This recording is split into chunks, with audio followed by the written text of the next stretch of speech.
Your child has cancer. It's a phrase no parent ever wants or plans to hear, yet it is a reality for some families. According to the Minnesota Department of Health, about 200 children under the age of 15 in the state will be diagnosed each year. I had a chance to meet one of those kids and her mom to hear about their journey and how a Rochester nonprofit made a positive impact during a difficult season of life.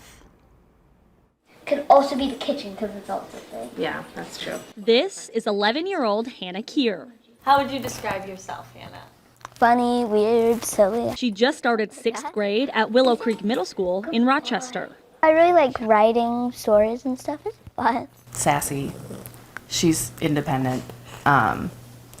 She's incredibly kind and considerate of the people around her. When you meet her, it's easy to see she exudes happiness, creativity, and joy. Right now, these guys don't have beds, so they're just sitting on the floor.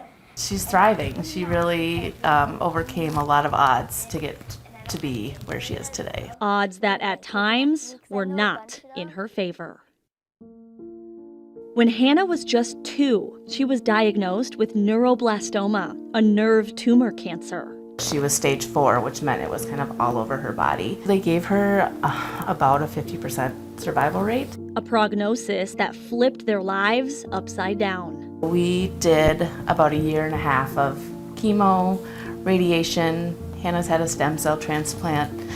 She's had about 4 major surgeries. At Mayo Clinic, she became known as Hannah the Tiny Warrior. She was a trooper. She was pretty little, so a lot of it she doesn't remember, but she has some highlights. We had to go to this thing called proton beam. What was it for? It was radiation. Radiation. And I would see this guy who's like a child life specialist every day, and he would come in with like a new toy. She is a miracle. Liz Canan and Brighter Tomorrows helped the Kiers through the rough times. We've supported probably close to 450 or 500 families since our creation of our nonprofit. Since 2007, it's been bringing together childhood cancer families, offering breaks from the rigors of a cancer journey. Kids would do kids activities, and then the parents had time to share their hopes, share their worries, share their concerns in a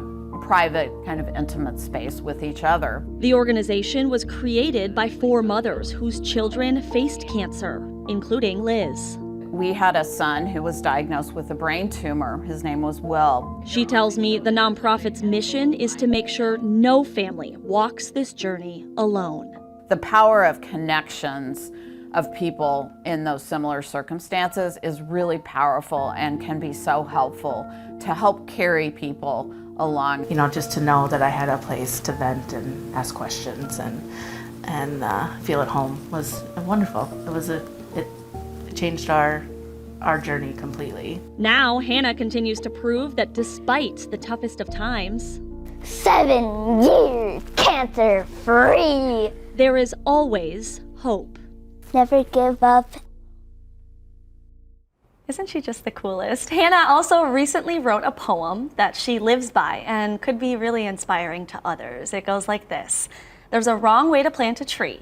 There's a wrong way to drive a car. There is a wrong way to build a tree house, but there's no wrong way to be you. Love that. Good job, Hannah. You can also help support the nonprofit at its upcoming fundraiser. It's Brighter Tomorrow's first Hitting Holes and Reaching Goals Cornhole Tournament. This is happening Saturday, October 28th from 10 until 4 at the Rochester International Event Center. I am honored to be the MC for this event. It's going to be a lot of fun. There will be bags, a trunk or treat, raffles, face painting, photo booth, and a whole lot more. So we'll have the link for you to register or volunteer for that on our website, kettc.com. Just click on the Making an Impact tab.